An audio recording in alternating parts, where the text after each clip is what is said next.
Bueno, buenas tardes a todos. Eh, Estamos hoy aquí en este webinar celebrando el día 11 de agosto, el Día del Nutricionista, que se celebra en conmemoración del natalicio del doctor Pedro Escudero, que es el padre de la nutrición en Argentina y en América Latina. Hoy el COVID nos puso a los licenciados en nutrición en un papel preponderante, teniendo en cuenta que la alimentación, y como parte esencial de todos los tratamientos, o parte de los distintos tratamientos, y con el momento evolutivo de cada una de las partes de la enfermedad.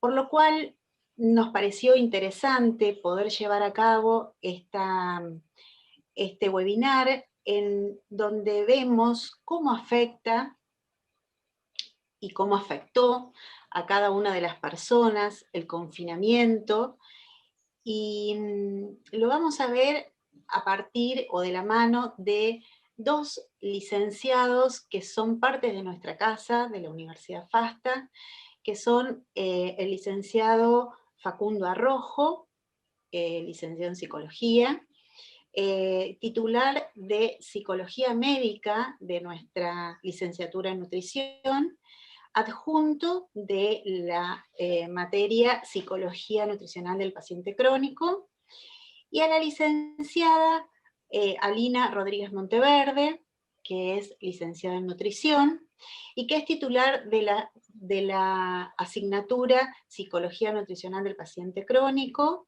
asociado de la asignatura Fisiopatología y Dietoterapia del Adulto, y jefe de trabajos prácticos de Psicología Médica. Bueno, los dejamos a ellos que puedan darnos un panorama de cómo la pandemia afectó a la población y qué es lo que tenemos que hacer como equipo de salud para poder llevar a cabo el mejoramiento de esta patología. Los dejo con ellos y los felicito y les mando un abrazo fraterno a todos por este día, ¿sí? Bueno, muchas gracias, primero que nada a la universidad por esta invitación. Realmente como cátedra nos sentimos muy honrados de poder compartir este encuentro con todos ustedes el Día del Licenciado en Nutrición, porque realmente este tema que nos convoca es muy interesante porque estamos a más de un año, ¿sí?, de que se declaró esta pandemia por COVID-19, y estamos viendo hoy en día todos los efectos de esta pandemia, más allá de la salud física que todos conocemos. ¿Qué pasó con la salud mental y emocional de la población? Es decir, ¿qué pasó con nuestra salud mental? Que por ahí muchas veces no se tiene en cuenta, o siempre hablamos de lo que pasa a nivel físico y no vemos qué pasa con la salud mental. En el último tiempo han aumentado los trastornos de ansiedad, aumentó la depresión, aumentaron los ataques de pánico, como consecuencia de este estrés crónico y sostenido que a lo largo del tiempo estamos viviendo todos, ¿no? Que de alguna manera cada uno lo pudo enfrentar con las herramientas que tenía. Todo lo que vemos es que, bueno, esta pandemia nos trajo modificaciones en el estilo de vida, ¿sí? Y todo lo que vivimos, este aislamiento social preventivo y obligatorio que vivimos durante todo el año 2020 y lo que va de trajo un impacto muy fuerte a la población en general, pero especialmente afectó a todos los adolescentes y jóvenes, ¿sí? ¿Por qué se ve esto? Es decir, esto no lo decimos nosotros, sino lo dicen los estudios. Los adolescentes y los jóvenes de algún modo durante este confinamiento tuvieron una pérdida de contacto con el grupo de pares, y ante la ausencia de esta red social de contención, sumado a la angustia, al estrés, a la ansiedad, al miedo, ¿sí?, sumado también a falta de horarios y de estructuras en cuanto a hábitos familiares ordenados, de algún modo gatilló o disparó, ¿sí?, en adolescentes y jóvenes más vulnerables diversos desórdenes alimentarios, ¿sí? Como atracones, conductas compensatorias, todo esto para poder paliar la situación, ¿no? que se vivió, sobre todo esto se vio en el momento más duro, ¿sí? Del confinamiento. Si voy muy rápido, me frenan o dejamos después un espacio para las preguntas, si quieren ir anotando preguntas, para que después podamos charlar entre todos. Este confinamiento por la pandemia de COVID-19 llamado SARS-CoV-2 gatilló a nivel mundial un aumento de entre el 30 y el 40% de los trastornos de la conducta alimentaria, y por otro lado, también exacerbó y agudizó todos los síntomas en pacientes que ya estaban diagnosticados pre-pandemia, ¿sí? Con sus consecuentes recaídas. Entonces, a través de cómo llegamos a esta conclusión, hay diversos estudios que se han hecho tanto a nivel nacional como a nivel mundial que demuestran los efectos psicológicos negativos que ha tenido esta cuarentena tan dura, ¿sí? A nivel nacional, vamos a empezar primero con lo que contamos acá en Argentina y después vamos a presentar un par de estudios de afuera. A nivel nacional lo que vemos son lo que nos aporta la Sociedad Argentina de Pediatría, que hizo el año pasado unas encuestas autoadministradas en distintos colegios, ¿sí? Donde arrojaron una prevalencia de patologías como la bulimia y la anorexia en 1 de cada 3 mujeres jóvenes, ¿sí? Que previamente presentaban algún grado de disconformidad con su imagen corporal. Obviamente esto impactó en sus conductas alimentarias, ¿sí? Algo que me pareció, bueno, nos parece con Facundo muy interesante lo que dice la SAP, es que, claro, al estar restringida la circulación, al haber aislamiento y confinamiento, no pudieron acceder al sistema de salud ante la presencia de los primeros síntomas. Entonces, ¿qué pasa? A fines del año 2020, cuando comienza la apertura paulatina de actividades y mejora el acceso a los servicios de salud, empezaron a llegar adolescentes, empezó a aumentar la demanda, con síntomas, con trastornos de la conducta alimentaria, pero ya en estadios avanzados y de cierta gravedad, ¿sí? Porque durante el inicio no pudieron acceder al sistema de salud. Por otro lado, tenemos también una encuesta, la primera encuesta en realidad que hizo la SAN, la Sociedad Argentina de Nutrición. Digo la primera encuesta porque ahora hace un par de meses lanzó la segunda, en abril del 21 lanzó la segunda encuesta. Esta primera encuesta, la SAN le puso impacto de la pandemia en los hábitos argentinos. Si bien no midió trastornos de la conducta alimentaria, nos habla de cómo pudimos los argentinos paliar la situación. ¿Por qué? Porque tomó, no sé si se ve bien, Lisandra o Facu, porque yo no puedo ver bien. Tomó, sí. Bien, perfecto. Tomó algo de 5.600, es decir, en realidad la muestra era de 5.600 argentinos entre 18 y 70 años, y esto reveló que 1 de cada 6 habitantes, es decir, casi el 60%, sí, 57%, aumentó de peso durante el aislamiento social preventivo y obligatorio, ¿sí? Es decir, la SAN reconoce que el aumento de peso durante la pandemia se debió a un aumento o la manera que pudo encarar la población esta situación a través del picoteo emocional, de la ansiedad, la angustia, la incertidumbre, el miedo, hizo que, bueno, la volcara, esa tensión emocional la pudiera volcar con la ingesta, ¿sí? Con los alimentos. Y estos datos de la SAN concuerdan con un sondeo que hizo una consultora internacional sobre 30 países, que ubica a la Argentina en el 5º puesto, es decir, en el ranking número 5 de países que en el mundo aumentó, es decir, de países que subieron más de peso durante la pandemia por COVID-19, ¿sí? Esta encuesta fue hecha en 30 países sobre 22.000 encuestados de entre 16 y 74 años, y de los datos recabados se desprende también que a nivel global el 31% de los participantes aumentó de peso por atracones emocionales, por ansiedad, por angustia, por estrés, ¿sí? Esto es lo que tenemos a nivel nacional. Después queremos Te, te fre- mostrarle con... te freno un Perdón, cachito ahí Facu. antes. Te Sí, dale, interrumpo un voy para cachito atrás. porque. No, no, no, está bien. Porque nosotros no lo agregamos en el Power. Hay también un estudio que presentó a la gente de Bellamente, donde también empiezan a arrojar algunos números bastante interesantes, por ahí considerando otro tipo de variables, que algo de eso vamos a tocar más adelante. Y en este primer estudio que ellas hacen, digamos, encuestan a 6.596 personas autopercibidas como mujeres, y algunos de los números de los resultados son, por ejemplo, el 46% bueno, de todas esas personas afirman que su imagen corporal cambió de forma negativa, digamos que la percepción, ¿no? El 50% que aumentó su preocupación por su imagen, que 8 de cada 10 personas se encuentran insatisfechas con su imagen, el 59% considera que está gorda o en exceso de peso, em, el 55% se compara con personas que ven en Instagram puntualmente, porque la encuesta apuntaba al uso de Instagram.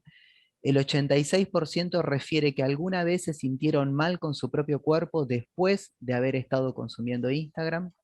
Muchos de esos cuerpos con los que, digamos, se terminan comparando son cuerpos de influencers o modelos. Y puntualmente, ¿no? Durante el aislamiento, que se duplicó el uso de Instagram. Estas personas duplicaron el uso de Instagram, ¿no? Ya son como números también bastante fuertes. Significativo, sí. Sí, y también hablamos, o digamos, podemos empezar a presentar también algunas ideas de ciertas cuestiones como puntuales que han sucedido durante todo este tiempo, como por ejemplo lo que es el efecto de las redes sociales, sobre todo en eso, ¿no? En la percepción de mi propia imagen, en la relación que yo empiezo a establecer con mi propio cuerpo. Independientemente de si subí o no subí de peso, o sea, cómo yo empiezo a verme. Y no lo, digamos, no lo busca esta encuesta, pero sí lo que podemos pensar es, bueno, a nivel conductual, qué tipo de comportamientos empiezan a desprenderse, ¿no? De cómo empiezo a percibirme y de todas las emociones que aparecen asociadas a esta percepción. Nada, te frenaba ahí porque como justo también es algo No, nacional, sí, como para genial, genial, quedarnos en sí, lo sí, sí, doméstico. sí, bárbaro. Eso obviamente es lo que sucede las pocas encuestas que tenemos en nuestro país, ¿no? Pero bueno, a nivel mundial tenemos ciertos estudios de investigación que, bueno, el primero de todos es si quieren lo pueden buscar, se hizo en China, creo que es el primer estudio que evaluó de alguna manera los efectos psicológicos negativos del aislamiento social, ¿sí? Del confinamiento. Se hizo en la ciudad de Hubei, en China, sobre 1.074 habitantes, y también los resultados demuestran una disminución en el bienestar mental general de la población, aumento de la ansiedad, del estrés psicológico, de todo lo que es la depresión, y muchos hablan del abuso de alcohol, ¿sí? En la población que lo llaman como ansiolíticos de la cuarentena, el abuso de alcohol, de los chocolates y helados. Eso creo que, Facu, ¿no? Lo habíamos visto que de alguna manera sirvieron como para bajarle el estrés en la población. Otro estudio, no queremos aburrirlos con demasiados estudios, pero bueno, para presentarles un poco con lo que se cuenta hoy, es un estudio de Copenhague, Dinamarca, que también evaluó el estrés que generó el confinamiento en la población, y también habla de un aumento en ataques de pánico, en trastornos de la ansiedad, en depresión. Y bueno, ya después hay dos estudios que, si querés, Facu, no sé si los querés presentar vos, que Bueno, están dale. focalizados en los trastornos de la conducta alimentaria. Sí, en este primero, digamos, lo que aparece como datos, ¿no?, del estudio en pacientes con trastornos de la conducta alimentaria, un 49% reportaron que sus síntomas empeoraron durante todo este tiempo. Un 62% refiere que la calidad de vida de ellos se deterioró, ¿no?, la percepción de calidad de vida. Que hubo un 47% de aumento en atracones y un 36% de aumento en vómitos autoprovocados. Esos son, digamos, algunos de los datos de este estudio de, bueno, justamente qué tipo de, qué tipo de variedad empezó a aparecer, aumento sobre todo, en todo lo que es la sintomatología y el impacto, que es también un poco de lo que queremos hablar, ¿no? Esto de, bueno, cómo la cuarentena, cómo la situación de pandemia tiene un impacto específico que se termina traduciendo en una cuestión de sintomatología mucho más aumentada, ¿no? ¿Querés pasar al otro? Es O- este, o- Facu, ya lo pasé, perdón, me Bien, adelanté. bien, bien. No, y este segundo estudio, que también es bastante interesante en esto de tratar de empezar a linkear, ¿no? Esto de, bueno, específicamente, qué relación aparece entre toda esta situación del aislamiento y de la pandemia ligado a la sintomatología de los trastornos de la conducta alimentaria o también al desencadenamiento de los trastornos de la conducta alimentaria. Y ahí lo que encuentran estos investigadores son principalmente tres vías a través de las cuales estaría afectada, ¿no? Estarían afectados los trastornos de la conducta alimentaria, que principalmente son la interrupción y la restricción de actividades y del movimiento, por otro lado el efecto de los medios, y finalmente el estrés emocional y el miedo al contagio, ¿no? Esperá Cada que, uno de ahí está, estos, sí. no podía Ah, pasarla, ok, sorry, Facu. bien, bien.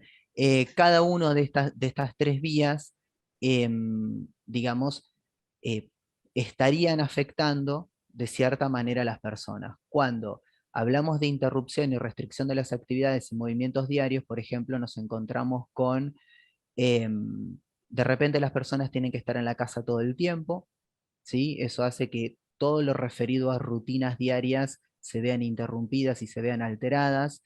En ese sentido nos encontramos con, por ejemplo, una relación distinta con los alimentos, ¿no?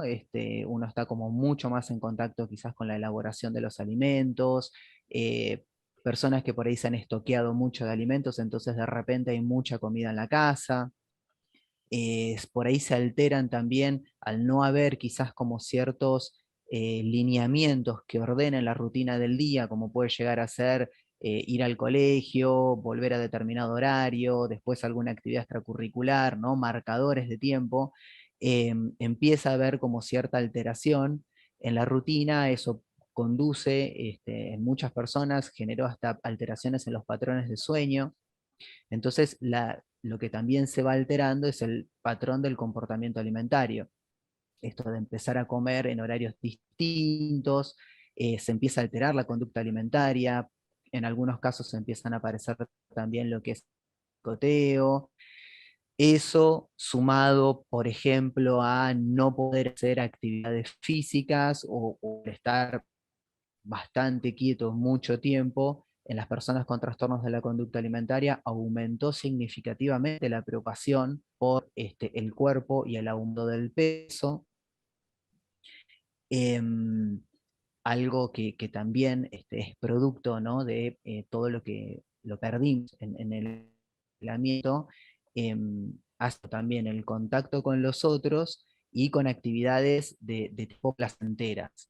Este tipo de actividades y del encuentro con las personas funcionan también como amortiguadores del impacto del estrés, del impacto emocional de todo esto, y en muchas personas lo que se notó es cómo se reemplazaron quizás esos amortiguadores emocionales con conductas no tan saludables, como Alina recién mencionó esto del uso del alcohol o bueno, el tema de los atracones, conductas restrictivas, ciertas conductas que cumplen una función reguladora del estado de ánimo, pero obviamente traen problemas para la salud, ¿no? Tanto física como emocional.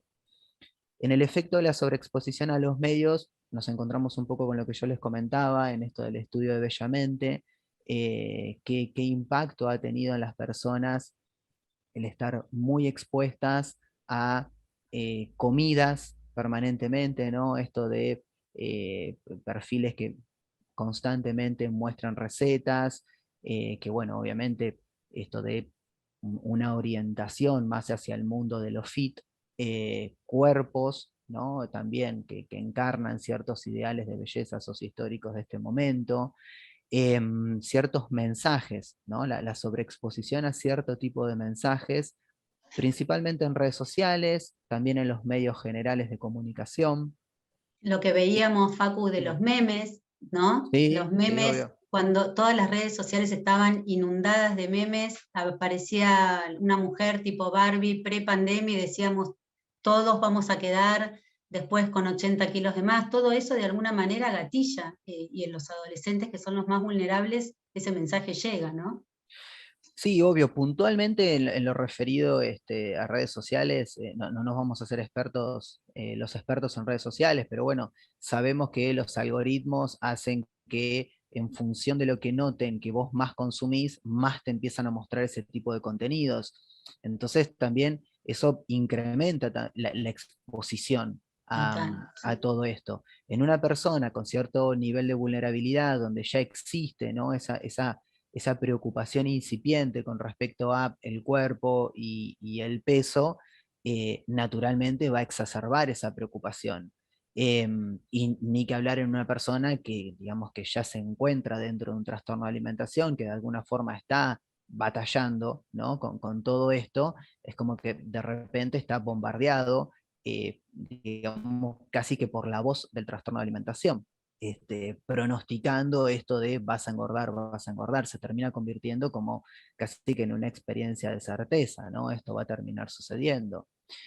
Y otra cuestión también, ¿no? Un poco referida a cómo tuvimos que empezar a quedarnos en casa y esto de cómo empezamos a usar cada vez más los medios, es el encontrarnos con todo el mundo de las videoconferencias, ¿no? Y esto de vernos a nosotros mismos en una imagen y cómo eso mismo funciona, ¿no?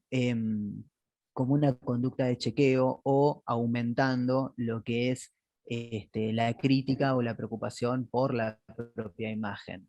Es algo que al menos yo he notado mucho, lo disruptivo que termina siendo en una videoconferencia para una persona que se encuentra con estas preocupaciones, su propia imagen, ¿no? Y cómo, digamos, los ojos se van para esa imagen permanentemente y es ahí donde digamos, se meten en ese bucle de autocrítica y chequeo corporal. Entonces, de alguna manera, más adelante también lo vamos a mencionar, pero de alguna manera es como que gran parte del día se convirtió en andar con un espejo en el cual yo veo mi reflejo hacia todos lados. Que de vuelta, para las personas con trastornos de alimentación, sabemos el impacto que tienen las conductas de chequeo y cómo las conductas de chequeo funcionan como factores de mantenimiento de los trastornos de alimentación. Y finalmente esta cuestión de el estrés emocional, ¿no? y el miedo al contagio, que digamos acá quizás no se terminaba de ver muy bien el nexo, pero algo que se pensaba era la posibilidad de cómo la combinación entre la ansiedad, ¿no? esta especie como de preocupación permanente, la emoción básica es el miedo, ligado a esto de el asco, o el miedo al contagio se terminaba volcando también en los alimentos y terminaba también como, digamos, influenciando el vínculo con la comida, que quizás podía llevar a esta cuestión de ciertas conductas restrictivas o que aumente la selección, ¿no? Muchas personas que de repente están buscando el alimento mágico que va a hacer que el sistema inmunológico esté funcionando al 230%, que de alguna forma lo que va haciendo también es aumentar la obsesión, quizás no tanto hacia el lado por ahí de la anorexia, pero quizás entrando más en lo que puede llegar a ser la ortorexia, por ejemplo. Tal cual. Pero es ahí donde estos elementos se terminan como formando también en una vía de exacerbación de los trastornos de la conducta alimentaria. Bien. Em, Bueno, ¿nos podés contar a los que somos licenciados en nutrición, hacernos una breve introducción de qué son los trastornos de la alimentación, Facu? ¿Cómo no, Alina, si me lo pedís así de bien?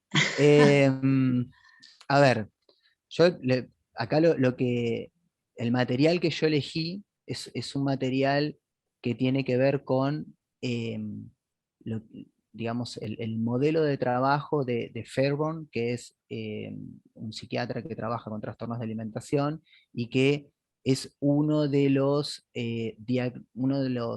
abordajes terapéuticos con más validez científica para trabajar con trastornos de alimentación. Si uno revisa las guías de recomendaciones de tratamientos validados científicamente, nos encontramos, por ejemplo, con este.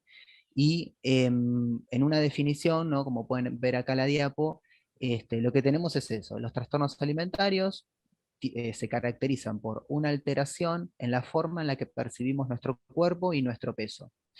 Eso hace que presentemos o se desprenda de ahí ciertas conductas alimentarias alteradas, principalmente a consecuencia de restricciones en la ingesta, episodios de sobreingesta, junto con una serie de prácticas realizadas con el objetivo de compensar los efectos de la ingesta y de controlar el peso y la figura, ¿sí? Que conllevan importantes riesgos para la salud. Entonces, en principio, nos encontramos con esto: una alteración, ¿sí? De la figura y del peso, que afecta la forma que tenemos de vincularnos con la comida, llevándonos a prácticas poco saludables.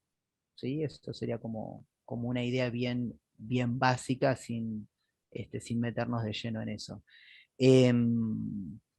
Las posibles causas de los trastornos de alimentación, digamos, incluyen una variedad de factores que sugieren la interacción entre aspectos socioculturales, que fomentan la insatisfacción con la imagen corporal, variables familiares y sobre todo factores de riesgo individuales como, bueno, antecedentes de obesidad, afecto negativo, rasgos de personalidad como la necesidad de control, o simplemente seguir dietas. Siempre, digamos, al estar hablando de un trastorno, lo abordamos desde una idea de la multicausalidad. Se combinan lo que son los factores genéticos, los factores biológicos, los factores sociales, digamos, generando una vulnerabilidad a desarrollar un trastorno de adaptación. Siempre, no sé si siempre, pero podemos tener, ¿no? esta combinación de causas o de factores, y lo que terminan apareciendo son factores desencadenantes, ¿no? Algo que desencadena el trastorno de alimentación, que nos encontramos con algo tan extremo como puede llegar a ser alguna situación traumática, a algo tan cotidiano y esperable como una crisis de ciclo vital, ¿no? El pasaje, por ejemplo, a la adolescencia.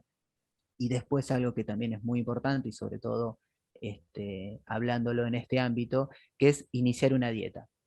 Básicamente, una dieta que tiene estas características de la restricción termina funcionando también como un factor desencadenante de los trastornos de alimentación. Fairborn lo que propone es una mirada transdiagnóstica, digamos, lo que establece es que hay ciertos aspectos que se presentan a lo largo de todo el diagnóstico y que uno puede ir ubicándose en distintos puntos de los trastornos de la conducta alimentaria, y que uno puede estar, digamos, si yo hago un diagnóstico en este momento, puede estar diagnosticado como anorexia, y quizás en otro momento como bulimia. Digamos, lo que establece es que hay una estructura general, ¿no? Hay un marco común a todos los trastornos de la conducta alimentaria, y obviamente arma todo un tratamiento para poder trabajar con eso. La teoría cognitivo-conductual para la bulimia nerviosa es uno de los tratamientos de él. Sostiene que el elemento central que mantiene el trastorno es un sistema disfuncional de autoevaluación, ¿sí? Las personas con trastornos de la conducta alimentaria se juzgan a sí mismas principalmente o incluso de forma exclusiva en relación a sus hábitos de ingesta, a su figura y a su peso corporal, y a su capacidad para controlarlos, ¿no? Eso sería como, digamos, el núcleo, que lo dice ahí abajo, ¿no? El núcleo psicopatológico de un trastorno de la conducta alimentaria. Básicamente lo que estamos hablando es de la sobrevaloración del cuerpo, del peso y de la capacidad para controlarlo. ¿Por qué, digamos, elijo, ¿no? Tenemos, yo estoy mirando el reloj porque tengo pánico con el tiempo, tenemos poco tiempo. Entonces, No, ¿por tranquilo, qué hago tranquilo. esta selección? Porque es importante entender, digamos, cuál es el pilar del trastorno de la conducta alimentaria. Si no digo yo, ¿no? Si los autores establecen que tiene que ver con la sobrevaloración del cuerpo y la imagen, no podemos estar trabajando con estas personas de una forma en la que sigamos incentivando eso, ¿no? Entonces, esa es una de las cuestiones a entender. La persona ya de por sí está sobrevalorando toda esta cuestión. Entonces, un aspecto muy importante va a ser, bueno, ¿cómo hacemos para que se vaya reduciendo esa valoración excesiva de estos puntos a través de los cuales después se autoevalúa como persona, ¿no? Yo me voy a sentir bien conmigo mismo si en estos puntos considero que soy exitoso. Parte de la mirada transdiagnóstica también es entender el papel que funcionan estos mecanismos como mantenedores de la problemática. Los mecanismos son el perfeccionismo clínico, la baja autoestima, la intolerancia a los cambios en el estado de ánimo y las dificultades interpersonales. El perfeccionismo clínico, digamos, se relaciona con esta cuestión de la autoevaluación de la persona. La persona se autoevalúa teniendo en cuenta ciertas metas que tienen, ¿no? Esa particularidad de ser inalcanzables, justamente por este aspecto de la búsqueda de la perfección. Tienen que ver con lo corporal, ¿no? Esto que hablábamos recién, tiene que ver con el poder controlar el cuerpo y el peso, van hacia ese lugar, y también lo que termina haciendo es que la persona no tenga en cuenta todos los costos de eso, ¿no? Entonces no logra dimensionar el sufrimiento, no logra dimensionar las pérdidas que eso implica, o cómo pone en riesgo a su salud. La baja autoestima también está ligada a todo esto, ¿no? Porque la persona, al no poder alcanzar sus metas, prácticamente porque son imposibles de alcanzar, termina viendo afectada su autoestima, con la cual se identifica, ¿no? Es esto, digamos, como que yo soy el fracaso. Al presentar esta baja autoestima, lejos de digamos, generar como un replanteo, ¿no? De, bueno, no me estaré equivocando, no, lo que hace es fortalecer o aumentar esta búsqueda, ¿no? Es como sus conductas se ven incrementadas en ese sentido. La intolerancia a los cambios del estado de ánimo también está muy ligado a todo esto que veníamos charlando hace un rato. A la persona le cuesta mucho registrar y regular adecuadamente sus cambios emocionales. Entonces, todo lo que impacte emocionalmente y que tenga una intensidad que le resulte como muy difícil a la persona manejarse con esa emoción, va a llevar a que emplee determinados comportamientos que van a cumplir con esa función de regular el estado de ánimo, pero que no necesariamente tienen que ver con cuestiones saludables, ¿no? Por ejemplo, ya sea la presencia de atracones o, bueno, o conductas restrictivas también. Y las dificultades interpersonales, obviamente a estas personas les resulta muy difícil vincularse con otros, un poco por su estilo de alimentación, un poco por, digamos, evitar, ¿no?, encuentros y espacios donde hay comida, que naturalmente lo que hace es aumentar el aislamiento, ¿no? Y fíjense que de alguna forma siempre nos encontramos como con esto de la figura de un círculo vicioso.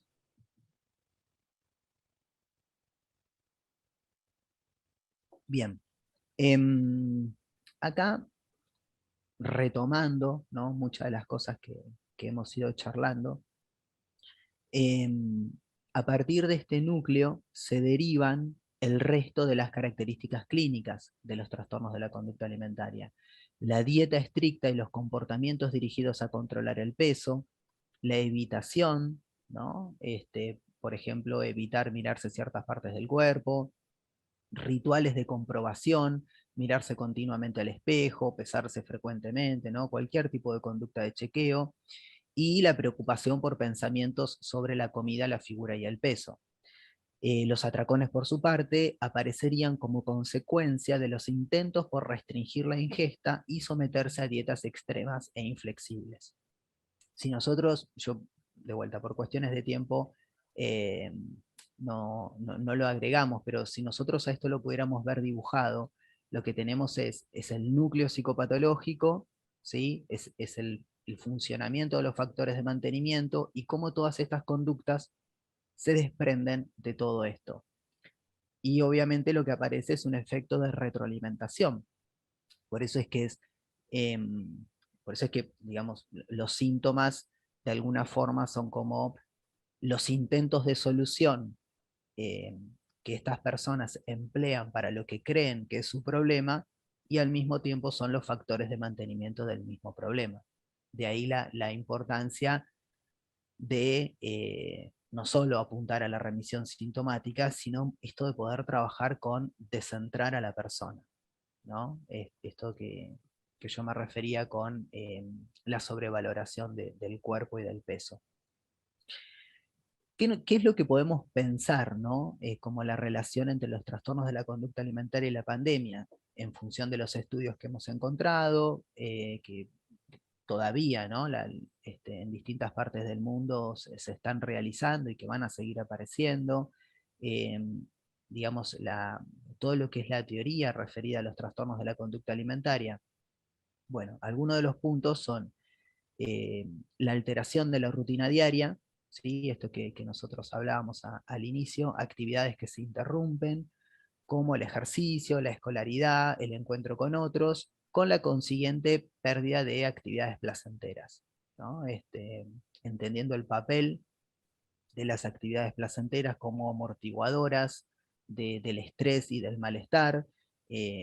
Pueden pensarse ustedes mismos, ¿no? Esto de, bueno, como el no poder ver a su gente, qué es lo que generó en ustedes, y quizás ahora que podemos tener más encuentros, qué cambios pueden notar en su estado de ánimo, en su sensación de disfrute de la vida.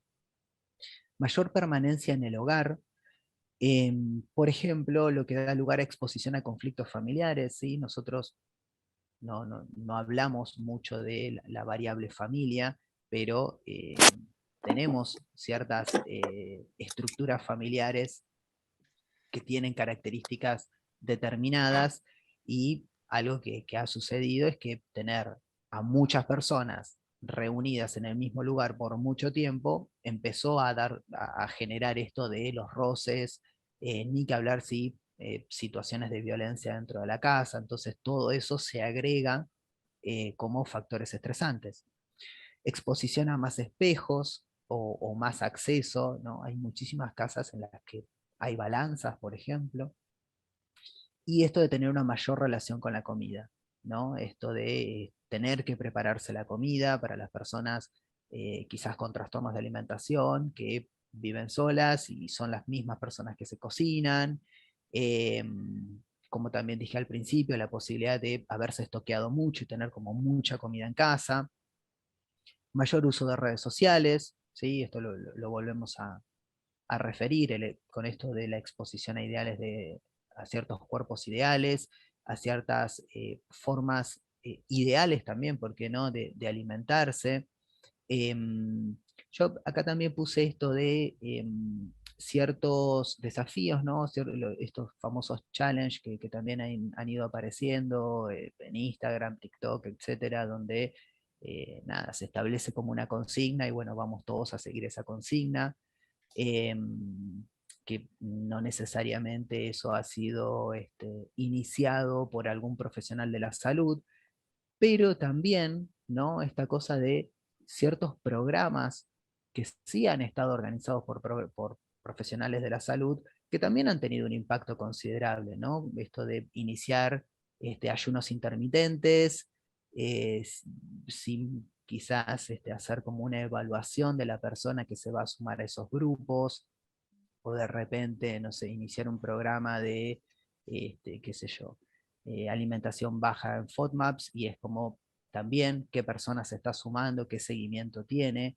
Ya a esta altura está como bastante establecido que el ayuno intermitente está contraindicado para personas con trastornos de la conducta alimentaria, independientemente de cualquier beneficio que en las investigaciones aparezcan para la salud, es algo que está contraindicado. Entonces, también ahí es como que ha aparecido quizás cierta mirada ingenua con respecto al impacto que esto puede llegar a tener en la salud mental de las personas. Y obviamente el aumento de niveles de ansiedad y de depresión, digamos algo como bastante entendible por la incertidumbre de todo, digamos, de la situación de nuestro país, de la situación mundial, de lo que va a ser el trabajo, del futuro de las personas. Todo eso ha aumentado los niveles de preocupación, de miedo, la posibilidad de contagiarse, la posibilidad de contagiar a un familiar, y también eso ha dado lugar a ideas de desesperanza, ha aumentado también un poco la sintomatología depresiva. Alina hablaba un poco al inicio también de los estudios que daban cuenta de esto, y también es algo como bastante establecido a esta altura que nuestras emociones tienen un papel importante en cómo nos alimentamos, en qué tipo de alimentos elegimos, básicamente en nuestro comportamiento alimentario. Entonces, digamos, todas estas emociones que se han ido desprendiendo de esta situación mundial han también influenciado la relación con la comida, sobre todo en pacientes con trastornos de la conducta alimentaria, aumentando el alejamiento, ¿sí?, quizás para personas con comportamientos restrictivos o selectivos, o incrementando también el acercamiento. Y ahí es quizás donde nos encontramos con el picoteo o atracones. Bien, gracias, Facu. Bueno, todo un desafío, ¿no? Sobre todo, creo que esta nueva realidad que se nos plantea, que nos trae el efecto del confinamiento por la pandemia por COVID-19, nos plantea un gran desafío a todos los profesionales de la salud, pero sobre todo creo que también a los licenciados en nutrición nos convoca a trabajar más que nunca en la prevención, ¿no?, de estos trastornos de la conducta alimentaria, y comprender que solos no podemos abordar un paciente con esta patología, que necesitamos sí o sí trabajar en equipo. Y bueno, creo que lo lindo que tiene esta cátedra que tenemos con Facundo es que podemos hacer un intercambio muy rico entre la psicología y la nutrición, y siempre desde la cátedra por ahí hacemos mucho hincapié, y por ahí pobre nuestros alumnos, Facu, deben estar medio hartos de escucharnos, pero No les queda siempre... otra. Sí, hablamos de tratar de verlo al paciente siempre como un todo integrado, ¿sí? De que contemplemos como decía Facundo recién, uno no puede, como licenciado en nutrición, ver al consultante desde el aspecto físico, sino que el paciente es un todo. Tengamos en cuenta las dimensiones psíquicas, mentales, emocionales, espirituales, es decir, qué pasa con ese paciente, con sus emociones. Creo que este abordaje integral del paciente es hora de que, sobre todo con este tipo de nueva realidad que se nos plantea, qué pasa con las emociones de la persona que viene a pedirnos ayuda, ¿no? Y bueno, por otro lado, también creo que es muy importante que seamos conscientes de esta nueva realidad que nos plantea la pandemia y que también tengamos mucha conciencia, como decía Facundo, de qué pasa con este mandato social tan fuerte que atraviesa nuestra sociedad y que sobre todo los más vulnerables son los adolescentes y los jóvenes que están tan expuestos, ¿no?, a esto. Siempre tratamos de hacer hincapié en esto, ¿no?, que hay muchos estereotipos, el estereotipo social, es decir, en nuestra sociedad hoy el estereotipo social que impone este culto al cuerpo esbelto y delgado como sinónimo de éxito y de belleza, ¿sí? Tratamos siempre de definir un poquito qué es esto del estereotipo. No sé, Facu, si estoy bien, pero es como esa imagen o idea aceptada por una sociedad que tiene un carácter inmutable, ¿no? Y que de alguna manera marca cuál es el modelo estético a seguir. El tema es que no todos entramos en ese modelo estético. ¿Qué pasa con las personas? Hoy hablábamos con Facundo, por ejemplo, si el estereotipo social se convierte en que todos tenemos que calzar 35, todos los que me están escuchando van a decir, qué ridículo. Bueno, esto es exactamente lo mismo, es decir, no todos podemos tener el mismo cuerpo, es decir, esta cultura del cuerpo hegemónico, ¿por qué la aceptamos y no aceptamos que todos podamos calzar 35? ¿Sí? ¿Se entiende? Es decir, este estereotipo por lo general brinda como parámetros para poder clasificar a las personas si estamos dentro del estereotipo o fuera de él. No sé, Facu, si querés agregar algo de esto. Em, sí, a ver, es más de lo que vos estás diciendo, pero em, digamos, se presentan, esto es casi como un gran experimento de condicionamiento clásico. Eh, Tengo muchos nutricionistas, no, por ahí no saben de lo que estoy hablando, pero si presentamos repetidas veces dos estímulos de forma simultánea, estos estímulos empiezan a asociarse, ¿no? Y eso desarrolla un aprendizaje en la persona. Entonces, si yo presento el estímulo de un cuerpo delgado y automáticamente después de eso algún tipo de ideal, como puede llegar a ser la felicidad o el éxito, esas dos ideas empiezan a quedar pegadas. Entonces uno aprende eso, ¿no? Ni que hablar que, digamos, históricamente no sé, no hay que ir muy lejos, una película, el protagonista que se ridiculizaba constantemente era el gordo, ¿no? Entonces, más allá de eso, que es casi como que es brutalmente explícito, pero todo lo otro que tiene que ver con un mensaje quizás como más sutil, supongamos, pero genera un aprendizaje y es como, bueno, ¿cómo alguien no va a querer ser flaco? ¿No? Si de alguna forma es como que hemos aprendido que esas dos cosas están asociadas. Ese es el punto también. Por eso es tan importante saber por qué aprendemos, ¿no? La teoría del aprendizaje, o sea, cómo es que aprendemos las personas. Lo cual también, ¿no? Pensando, en un rato vamos a tener que ir cerrando, me parece, pero por eso también esto de pensando el rol del nutricionista y también en este momento es, bueno, eh, la importancia de reflexionar un poco acerca de qué es lo que estoy enseñando o qué es lo que estoy reforzando con lo que estoy haciendo, ¿no? Muchas veces alumnos, alumnas mías me han dicho cosas como, bueno, pero yo no voy a ser psicólogo, sí seguro, no lo estamos buscando, pero también es importante esto de ¿qué estoy enseñando con lo que estoy haciendo? ¿No? Llega una persona y por ahí de repente, no sé, sin siquiera preguntarle un montón de cuestiones con respecto a su vida, la subo a una balanza y empiezo a pesarla, o tengo mis propias redes sociales y subo fotos de antes y después. Es como, ¿qué tipo de mensaje sigo reproduciendo? ¿Cómo formo parte de esto? ¿No? Ustedes recuerden esta primera idea que traté como de hacer bastante hincapié. Una persona con un trastorno de alimentación tiene una sobrevaloración con respecto al cuerpo y al peso y al control de eso.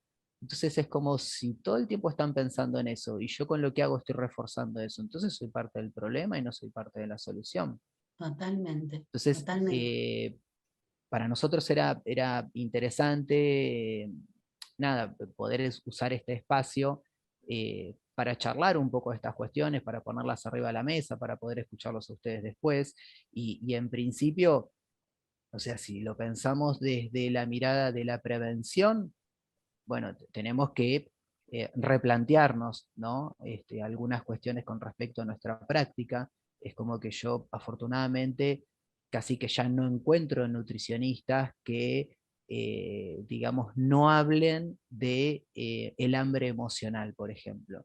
Pero por ahí vemos lo que hacen en la práctica clínica y es como, ¿de qué manera le estás dando pelota a las emociones? Porque estás hablando de las emociones, si la persona te dice que, no sé, si vos notás que la persona está ansiosa todo el tiempo, ¿estás trabajando con eso? ¿Estás tratando de ayudar a la persona que pueda serenarse antes de comer? O simplemente seguimos hablando de comida, ¿no? Total. Entonces, desde la mirada de la prevención es eso, bueno, sabemos que todo esto está pasando, ¿cómo Bien, podemos colaborar para la prevención? Y también todo lo referido a lo que es intervención temprana, ¿no? Poder armar un buen diagnóstico para, si tengo la formación, trabajar con la persona o hacer la derivación correspondiente, ¿no? Pero poder intervenir a tiempo.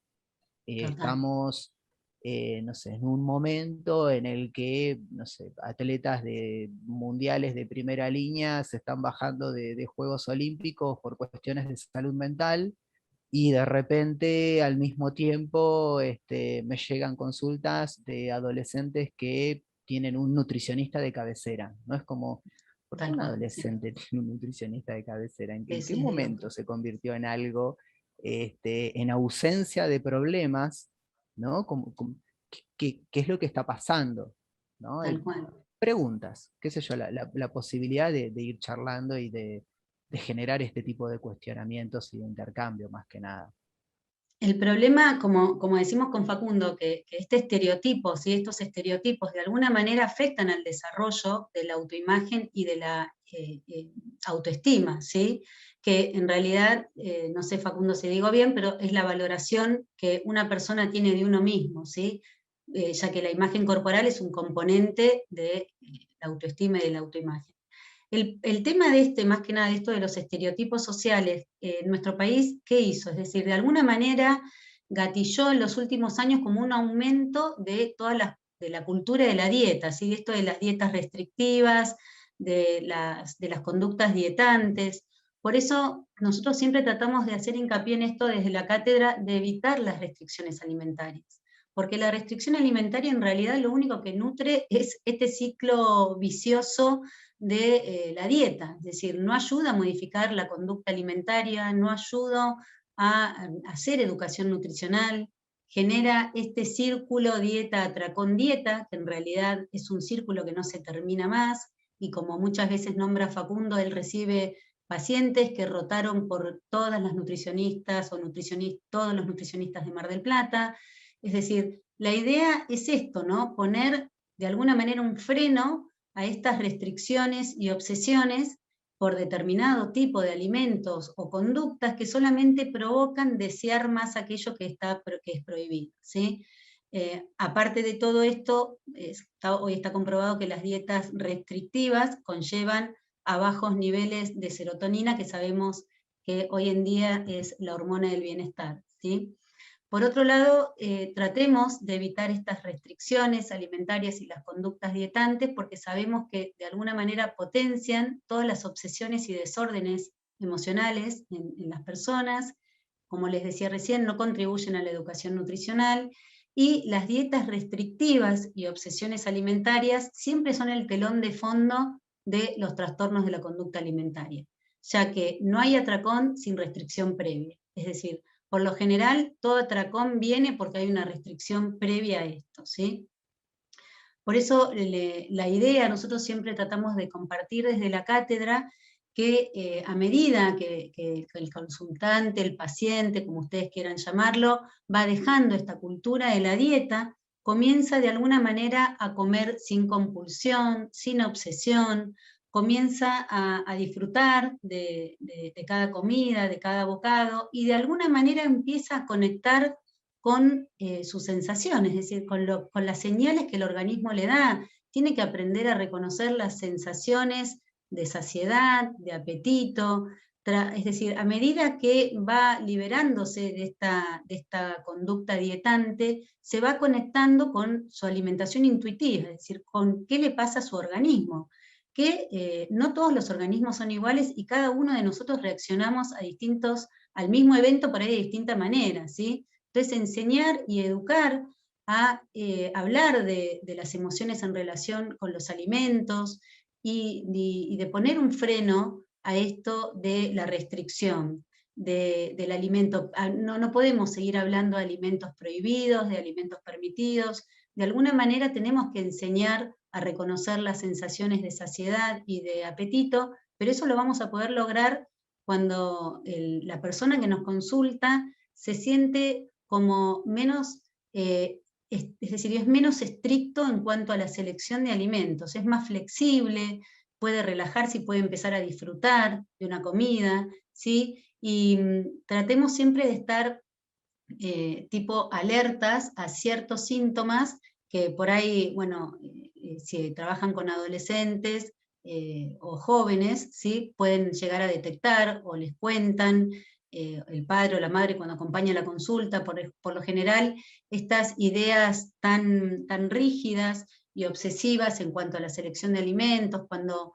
hay un video que siempre ponemos con Facundo de una psiquiatra, Paulisi, que por ahí muchos lo vieron, esto cuando deja de ser una alimentación saludable sana, ¿sí? Porque la obsesión por los alimentos perfectos, cuando hablamos de ortorexia con Facundo, tampoco es saludable, ¿sí? Entonces, ir poniendo un freno a esta rigidez y a estas obsesiones por determinados alimentos, cuando los chicos desmenuzan mucho el alimento, lo cortan en trozos muy pequeños para poder ingerir, o cuando demoran demasiado en comer, o al contrario, cuando tienen, es decir, una compulsión, cuando comen muy rápidamente, o comen escondidas, o no quieren compartir la alimentación con el resto de la familia.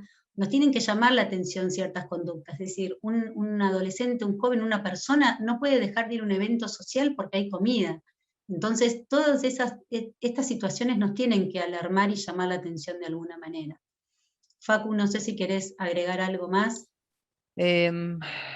No, a ver, cuando vos decís esto de, Alina siempre da una clase del rol del nutricionista y habla mucho de esta función de reeducadores, ¿no? Casi como una función muy docente.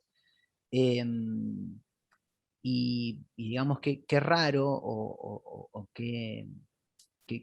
digamos, qué contraintuitivo que reeducar a una persona sea decirle, no sé, aguántate el hambre, por ejemplo. ¿No? Es casi como si viniese a mi consultorio una persona con depresión y yo le dijese, bueno, no estés triste. Tal cual. Sí. Es como, viste, no tengas atracones. Entonces, si vamos a trabajar con el comportamiento de la persona, necesitamos entender por qué se comporta como se comporta y hacer algo con lo que activa ese tipo de comportamientos. Si no, en realidad estamos prescribiendo lo obvio. Y en ese sentido también es cómo hacemos para que la persona aprenda o reaprenda o se entienda, porque muchas veces también es entenderse, ¿no? Es entender que por ahí cuando está ansiosa, no sé, tiene muchísimas ganas de comer algo dulce. Y a veces es descubrirlo, y cuando lo descubren es como que pueden empezar a hacer algo con eso. Pero ¿cómo podemos hacer que la persona aprenda a escucharse si nuestra intervención es tomá, comé de esta forma. No es como yo le estoy diciendo lo que tiene que comer, no le estoy enseñando a que se escuche o descubra qué necesita o qué quiere comer o cómo elegir ciertos alimentos o qué activa el deseo puntual de cierta comida en cierto momento del día. Entonces ahí también entramos como una cuestión como, no sé, muy, muy contradictoria. Quiero Totalmente. enseñarte a que aprendas a hacer algo, pero yo te digo lo que tenés que hacer y cómo tenés que Totalmente. hacerlo. En realidad terminan siguiendo instrucciones, no aprenden algo nuevo. Total, total. La Entonces idea es ahí, esto, ¿no? Sí, sí, no, la no, no, cuestión es ser más flexibles, ¿no? Tratar de desprendernos de estas estructuras rígidas y de alguna manera educar, ¿sí? En una alimentación que logre este equilibrio entre todas las dimensiones de la persona, ¿no? Yo creo que eso es fundamental, que podamos hablarle a la persona que nos consulta sobre qué pasa con sus emociones en el momento en el momento que selecciona alimentos, qué pasa si puede reconocer las sensaciones de apetito, si las puede diferenciar, esto de lo que hablábamos hoy, del hambre emocional, si puede reconocer cuándo tiene saciedad o no, o es ansiedad o es hambre, empezar a reconocer las señales del organismo, ¿no? Yo creo que eso es fundamental y es parte de la educación alimentaria que nosotros tenemos que hacer. Tenemos que ir cerrando, Facu, por la hora. perfecto. Pero bueno, para recordar, les dejamos este cuadrito. Los trastornos de la conducta alimentaria no son un capricho, son enfermedades mentales, ¿sí? Y no se adquieren voluntariamente, sino que existen factores biológicos, ¿sí? Que de alguna manera generan o influencian en su aparición, y que los únicos síntomas no son ni la ganancia de peso ni la pérdida de peso, hay síntomas emocionales y mentales, ¿sí? Hay mucho sufrimiento por parte de estas personas, y que siempre con un tratamiento adecuado puede tener una muy buena calidad de vida, y no sé, Facu, si se llega a curar, pero bueno, yo creo que Sí, podemos dar hablamos de restablecimiento, sí, de restablecimiento. recuperación. Ujú, sí. Bien, bien. Bueno, muchas gracias. No sé si dejamos un espacio para preguntas. Si quieren Sí, hacer estaría alguna bueno si pregunta, alguien tiene ¿sí? ganas. La pueden hacer tranquilamente.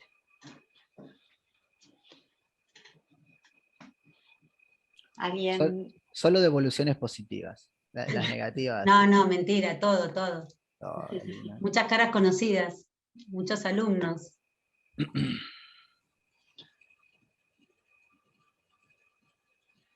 ¿Alguien tiene alguna duda? Algo que puedan, si quieren escribir en el chat, y si no, lo pueden hacer abriendo Sí, sus micrófonos.